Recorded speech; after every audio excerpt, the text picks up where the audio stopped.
Hello there everybody, this is Reggie Time and today we are making episode, I think, 24 of my 13 snap videos. Might be 23 or 25, I'm not entirely sure, I should have checked before it started, but never mind.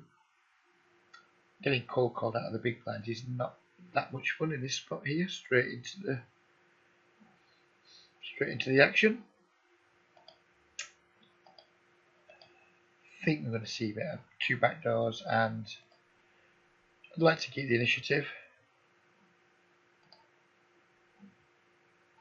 And we do get our c-bet through.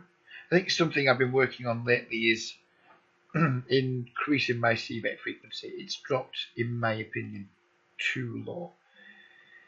It's around 50%. I just don't think I c-bet enough. I'm waiting for too many perfect situations, perfect boards, or flopping backdoor equity, flopping equity, instead of just c-betting a decent amount and just being comfortable that we're just going to get enough folds without really. I think I've been being too deliberate with it and not really just letting my arm go and just throwing some chips around. So I'm probably slightly overdoing the c-betting now as I readjust to doing it. My c-bet's been insanely high the last few days. But that's kind of what happens when you make these adjustments. You tend to over-adjust and draw it back a little bit, etc. It's absolutely fine. I don't have an issue with it. I definitely wasn't c-betting enough. I've been donked into here. Just going to call. I'm probably going to raise the turn over him. He's a blue tag player, which in my note system implies he's really a very poor player. It's me still, because our hand's so reasonably weak. There's a reasonable chance we don't have the best hand here. But when we have top pair against the player with the blue tag, I'm prepared to play for all of his chips at this point. And if he turns up with the cure for our hand, well, good for him. And he just folds, which is obviously a fine result.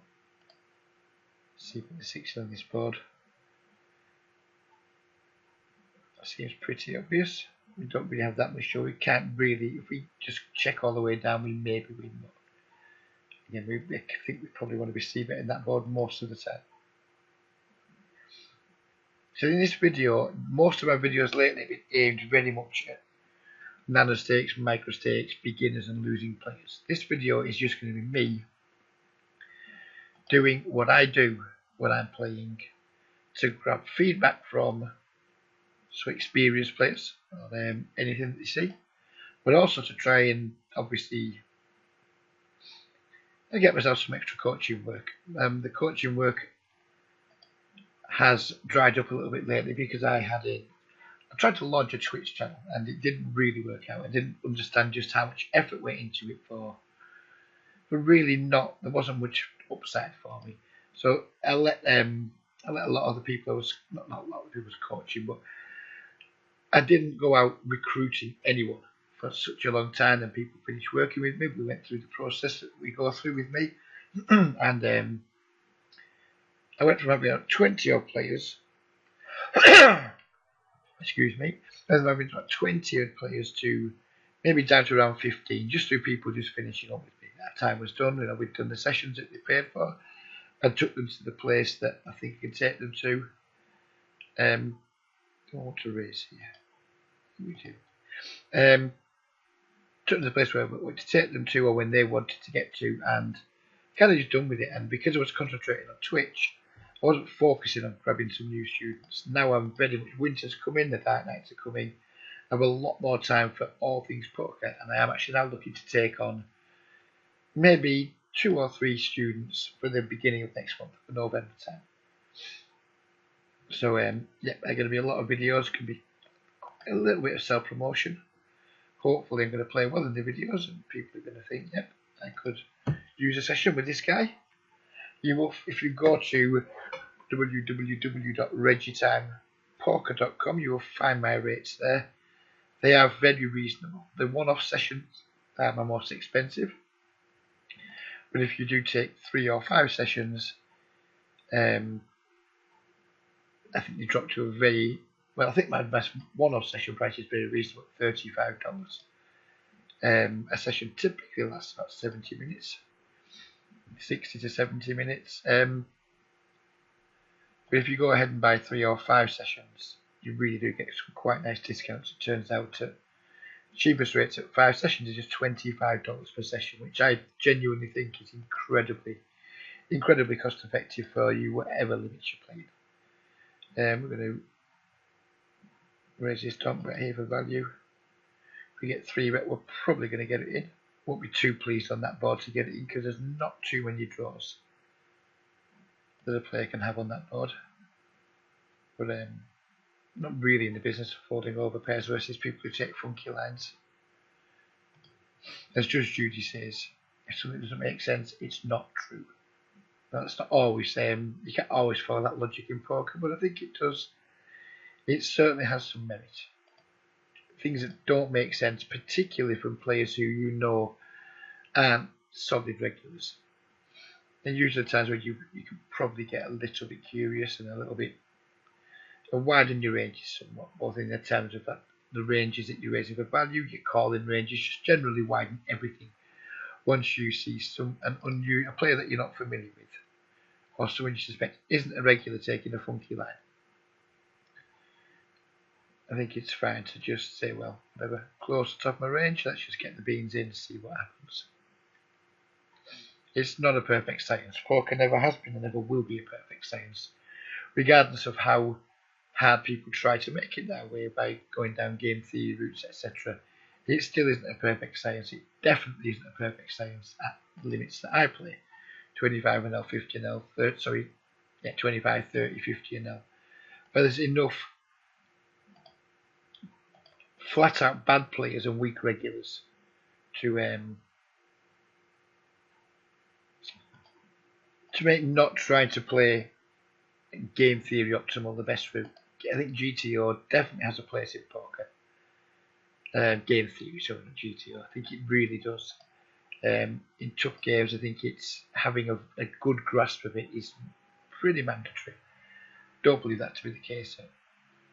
25 and 50 and L, those types of limits, I don't believe it to be the case. Maybe it is at Zoom, who knows? Seems unlikely though. There has to still be enough regulars making enough mistakes. And then enough just like losing players to make it better to play more exploitably, I think. Well, I could be wrong. If somebody wants to have the debate, I'm certainly willing to listen.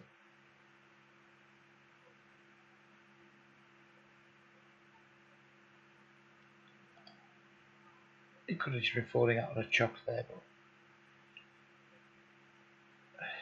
I'm never too fussed about spots like that. The really small pots where probably the best we can do is be chopping. I'm just not asked. So I'm prepared to let them go near it all the time. So we've had a weak type regular. Limp under the gun, but he limps wide enough where I think we can isolate here. I sometimes get a bit nervous that these guys are limp racing too often, but I think he limps wide enough. 28-7s his stats have got him. I think it's fine to isolate someone who's playing that wide, that passively. Shall we say? Not wide so much, not too wide, but definitely passive.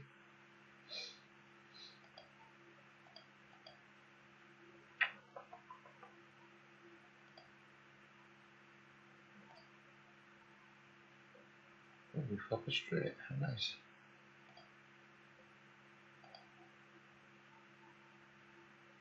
And we get no action, which is unfortunate because that's the type of board where typically you wouldn't see better bluff, fearing that you get called too often and then you have a nit that just snapballs.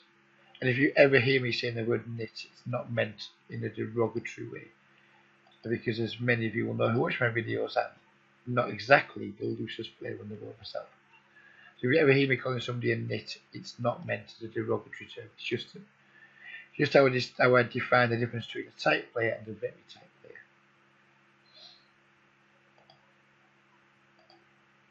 Isolate the same guy we just isolated a minute or two ago.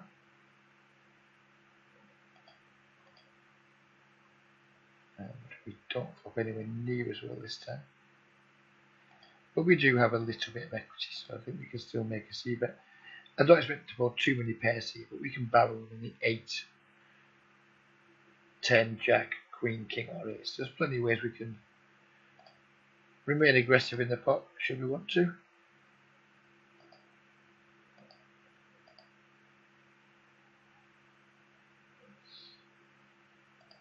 Clarel floats a lot. So I think I'm going to punish his float, or try and punish his float frequencies by going for check raise here. And people who float too much when he just doesn't go for it, which is unfortunate. Which again puts us in a similar situation to earlier when we thought we were getting floated a little bit too wide. Give him the ace 2 suited with a call here. Maybe consider 3-betting versus the button, but from the cut-off. I'm just giving up here. Once Cleveland checks back again, saves before it implies showdown value. And then he is floating. That's not a super wide float.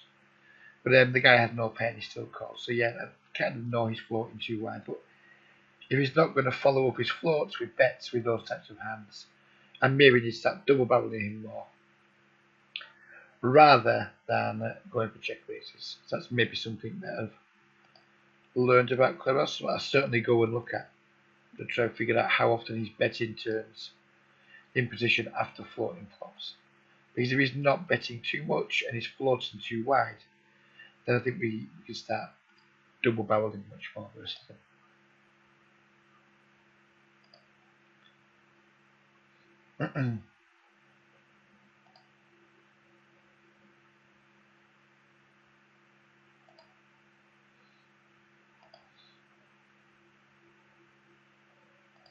Just going to a little spell where we're not getting too many cards.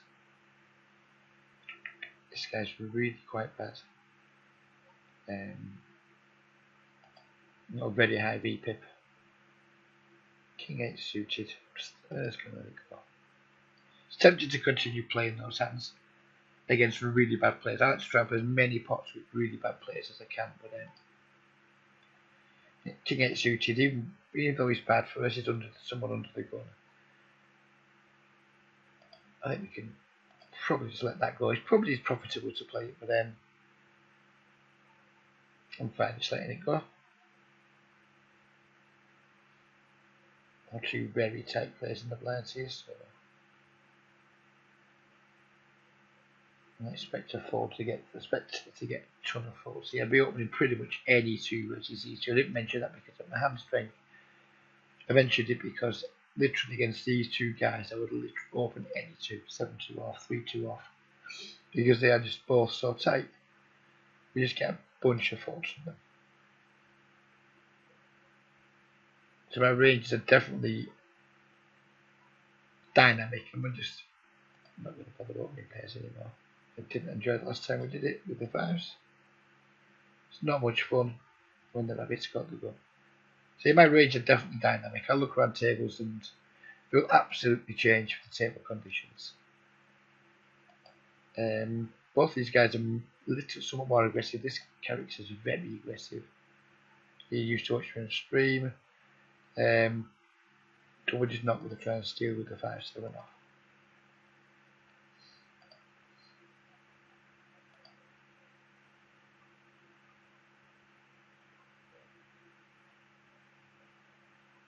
I'm going to 3-bet the ace jack here, and given his stack size, we're not going to open the king 4 because of his stack size.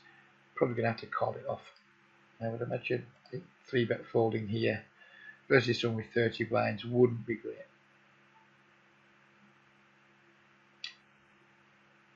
Donkey. Who knows what he means by that? No, I don't know what he means, but I'm not sure if that was by what he means. I don't know if that means he's going to jam with the value hand, trying to fake tilt or something. I don't know. I'm going to call with the ace 2 suited against a rock. King Queen suited versus under the gun. Tempted to 3-bet, but I think we'll just call. Flop top there. Get a pretty dry board here. Tempted to bluff raise here just because we have 2 backdoors. The backdoor wheel draw. The problem I don't like is the guys are complete And I know he's in it. C bets a lot. I'm just going to check call here on the Queen King at the time. But, we are going to go for it.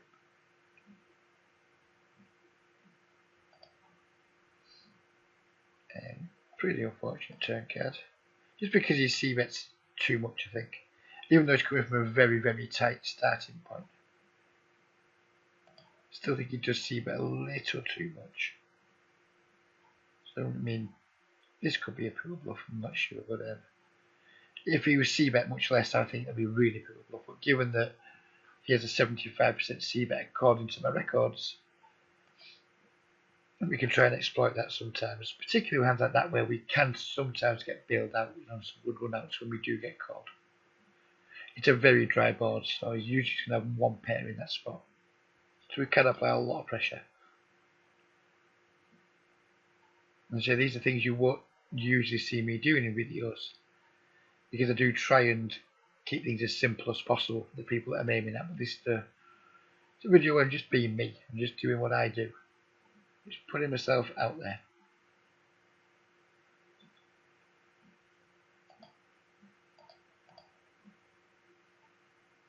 Okay.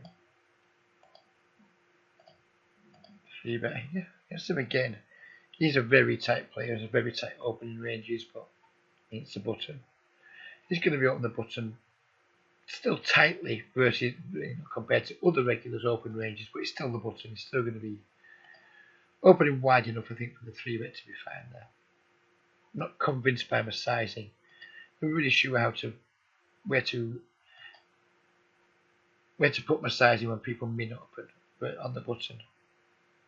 Sometimes I go with 3-betting to 9 blinds still and say, fuck it, I'm just going to use my own personal sizing. Sometimes I go to 7 blinds and get called too much. Never really sure what I'm doing there. Again, it depends on the player. 3-bet the A6 off here as a bluff.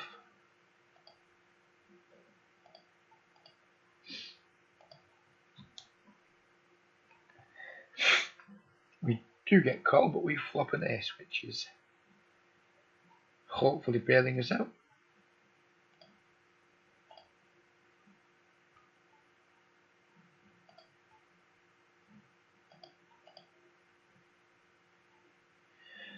And that's why it's, in my opinion, decent to 3-bet bluff for hands like that, because when we get called by pairs, we suck out around 30% of the time. Not on the flop, but by the river if we get to rivers. Ace-X has, around 30% against most things when our 3-bets get called, and sometimes has more than that. So I'm pretty happy to use a lot of that Ace-X suited Ace-X off. I went through a spell of C-betting, 3-betting, all sorts of other things like King 8, King 5 suited, all that sort of stuff. But now I think I just like using most of my weak Ace-X stuff as my 3-bet bluffing range, both in and out of position. Just because flopping an ace is so damn valuable.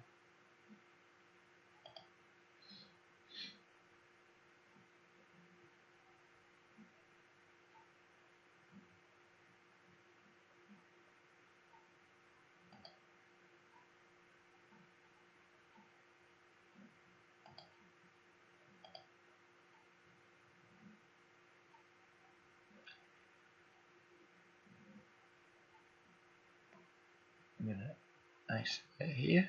It's my notes.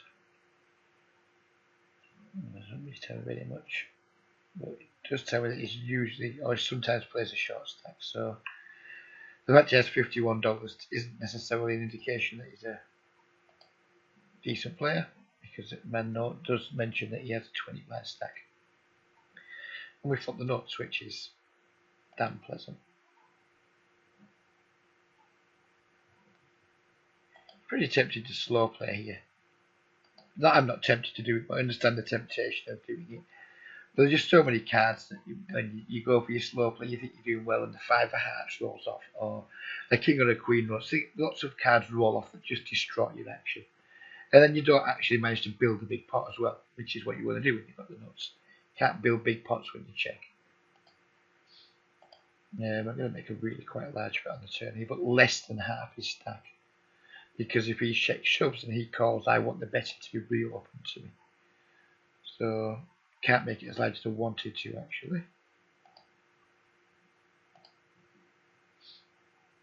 I'm just going to hope a heart doesn't come off.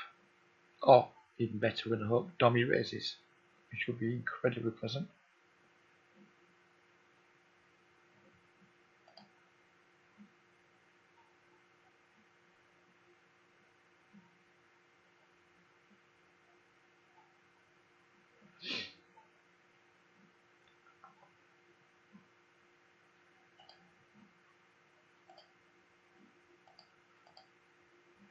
We just be gently.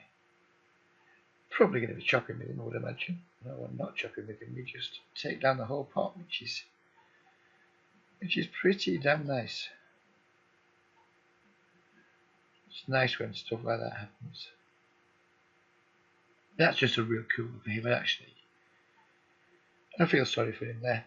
Not so sorry that I'm going to start crying about it, but it's a shame when that happens for him. I mean, either way that hand goes down, he loses because he raises pre-flop by call, and it still happens that way.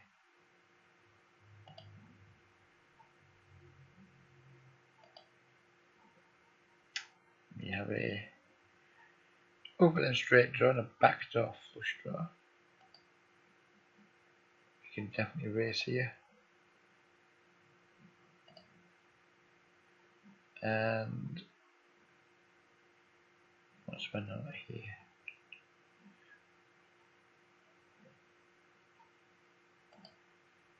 With my lack of backdoor equity, I'm not going to see better here. And we are deep, which means he can put me in all sorts of really shitty spots with check raises. And it looks like he doesn't fold too often, given that note. So I'm just going to check down, hope to win. If he has to have like 2 pocket 3s, pocket 8s, something like that, well, never mind. He probably wasn't going to fold too often on this one out. And we actually just win, so happy days.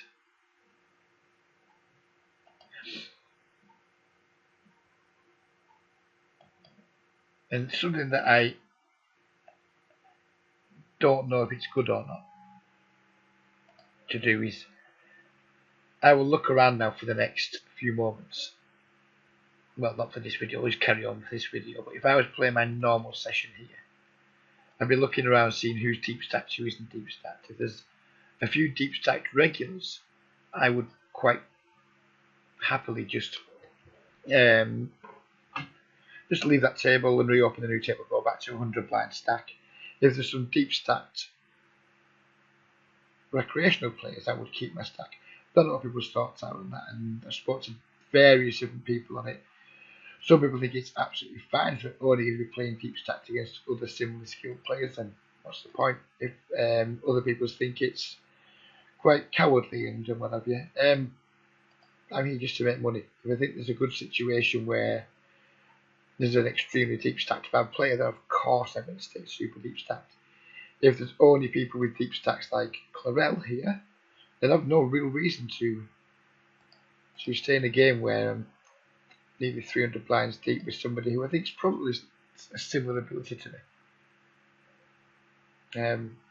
Rounder KK, for example, don't know anything about Rounder KK, so therefore I don't know. But then I see this guy with this $47 stack who's quite poor, and I think it'd be a shame to miss out on depth versus him. So I will probably not do it in this situation, but there are some situations where I absolutely would just say nope.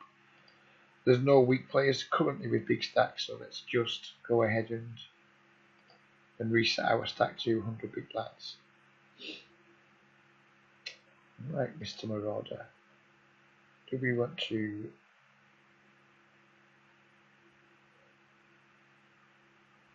fall back, get it in here? Or do we want to? I think fall back getting it in with this deep is going to be not nice. So we're going to call. Unfortunately, we completely rigged the flop. But we do have a backdoor flush draw 2 overs. So backdoor straight draw 2 overs, but my intention here is just to fold if he see bets.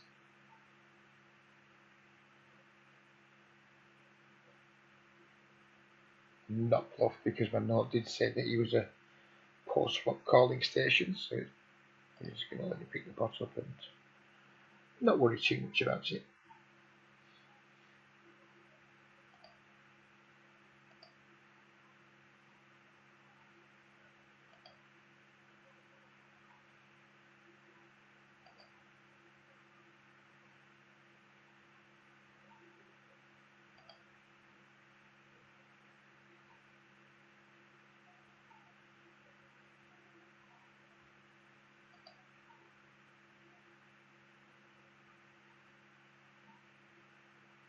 I was hoping we get a chance to demonstrate the value of stack depth then with our friend KMPT in the blind, but sadly he folded.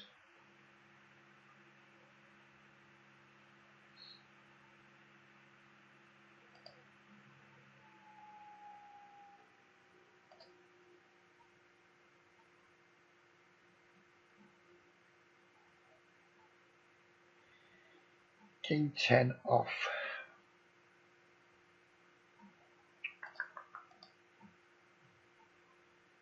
I quite often oscillate between 3-bet and a call. I think we'll go for the call this time. For no particular reason other than it was, I think if he made it slightly bigger and maybe would have gone for a 3-bet because he virtually min opened. I think going for a call's fine. Had he made that 86 rather than 67, I may want the 3-bet. He's just putting some slightly more money out there to win for the times he's 3-bet folding. So that's probably what triggers the different trigger for me. If it's cheap enough to call, I'll probably go ahead and call.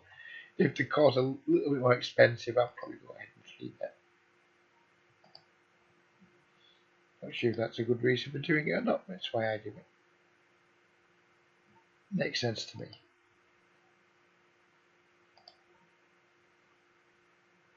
This video is going to end pretty much bang on the half an hour here. I'm recording this at close to midnight on a Sunday evening, and for my sins, WWE Hell in a Cell is about to start, and I intend to watch it and just basically have a fun night eating junk food, watching wrestling, and generally just being a couch potato.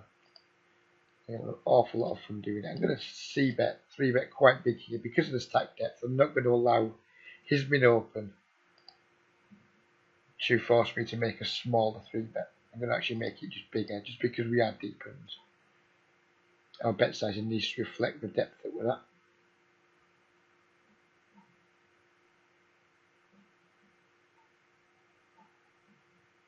Don't want to be giving people too many cheap flops when there's lots and lots of money behind to play for.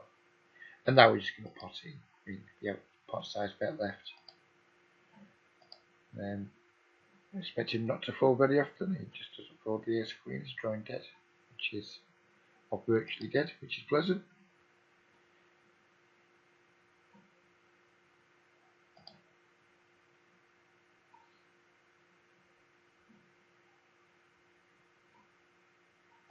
So yeah, it's been a good session. I really have been very, very true to myself in this session. I've played pretty much exactly how I normally play. I've not tried to do anything different to how I play. Sometimes I will maybe fold hands or not raise hands to demonstrate to new players that we don't have to be doing X, Y, and Z. You know, sometimes just keeping it more simple can be fine. But no, this video has been absolutely just about me showing my game off to you guys and just hopefully impressing some people. If not impressing some people, hopefully get some quality feedback on what it is that I'm doing.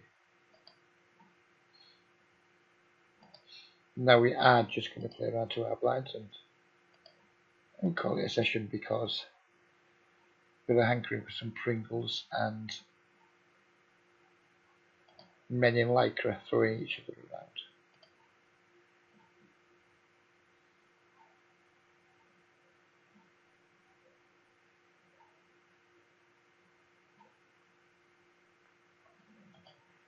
King Jack off versus a rocks under the gun open. We are going to isolate against Batido. He's sitting with a very impressive stack, I had. Now there's two limpers are much less inclined to isolate, so I'm just going to fold. I hope I've isolated to get pots heads up so our c-bets work well and pick up lots of pots plus top with good c-bets. That works much less well when we are in multi-way pots. And I hate situations like this generally. This would be, if we were 100 blinds deep, I would fold in a heartbeat. But we are super deep. So flopping a set goes way up in value. So we are just going to call here. We're going to do a little dance to the gods. I'm going to hope a 9 and somewhere around there. And it doesn't. And I'm not going to get at all sticky on this kind of flop. I'm just going to fold to aggression. My line here is check fold.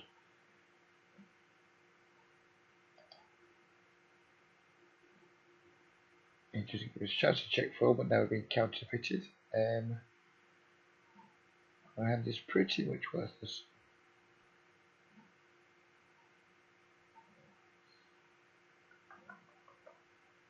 It's tempting to try and bluff though.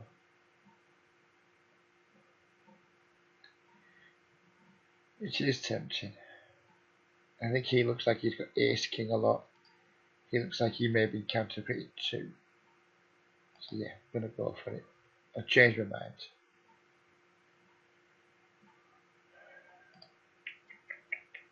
Have I? No, I've changed my mind again. I'm going to win Pam. I'm going to win Pam.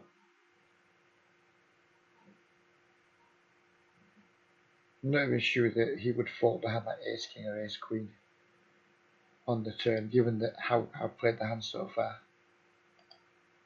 So we're not going to get into fold those types of hand. Why we just have the ace 2. Yeah, we could have won that pot. Never mind. We maybe have to fire twice though. I'm not sure we wanted to do that. Oh, now we've run into WWE. So there we go. Thank you very much for watching. I do hope you enjoyed the video. I've certainly enjoyed making it. And yeah, if you are interested in getting some sessions with me, please do get in touch via PM or via Skype. If you're watching on YouTube and you look below, you'll see my Skype contact details in the description. Please do get in touch. I'd be delighted to hear from you. But for now, we're going to call it a day. And wish you all well. Hope you have a great few days. I'll be back with another video in the middle of the week. Goodbye for now.